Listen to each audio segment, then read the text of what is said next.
The theory that continents might have drifted was first put forward by Abraham Ortelius in 1596, but it wasn't until the 1960s that the theory of plate tectonics became the established gospel. And according to that theory, this is how Earth looked in the ancient past.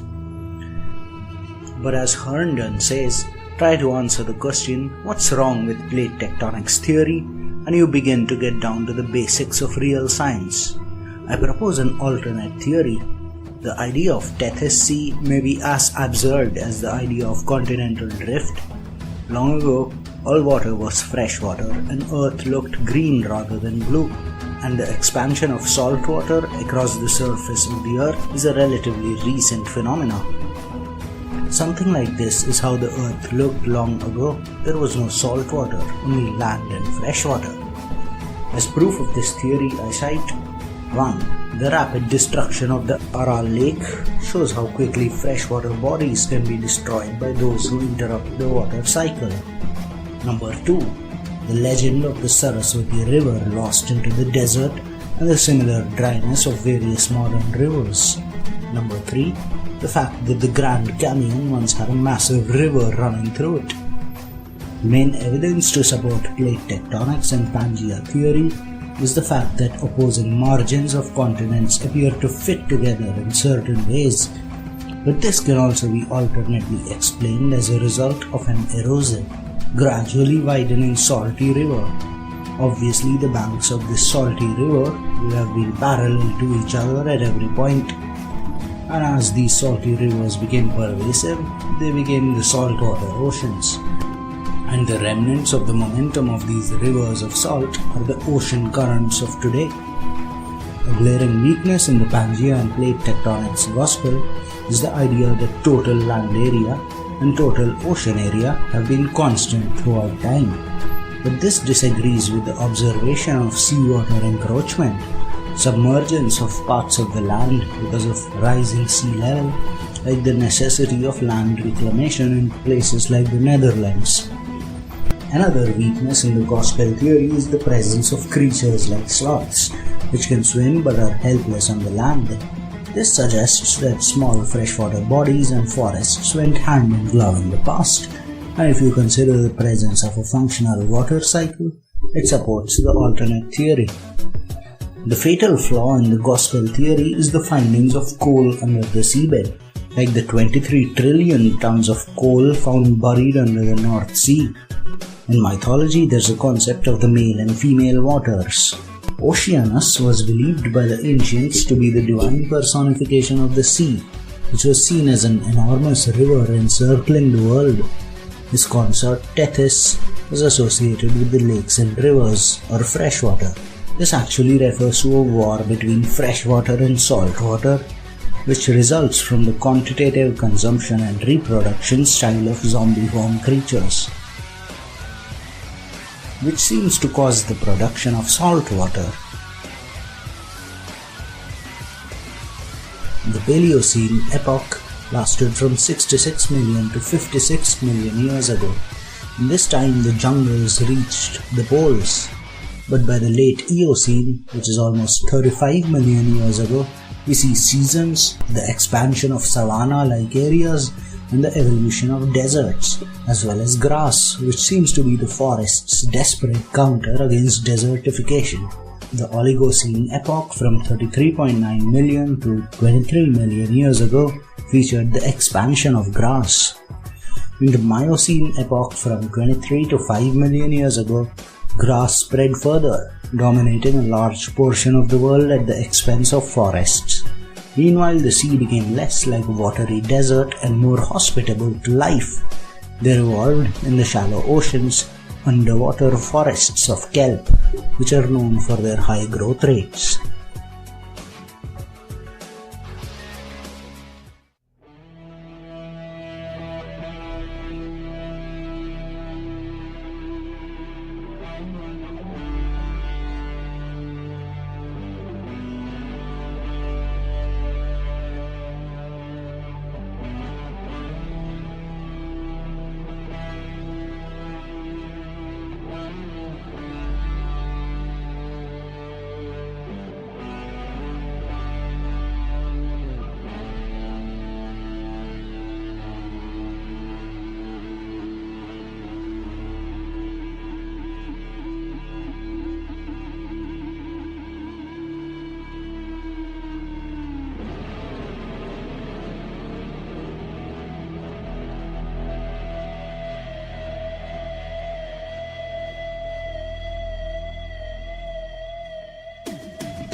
sight. Staying forever to a world that's departed. It's not enough, it's not enough.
Oh, hello. This is the right house.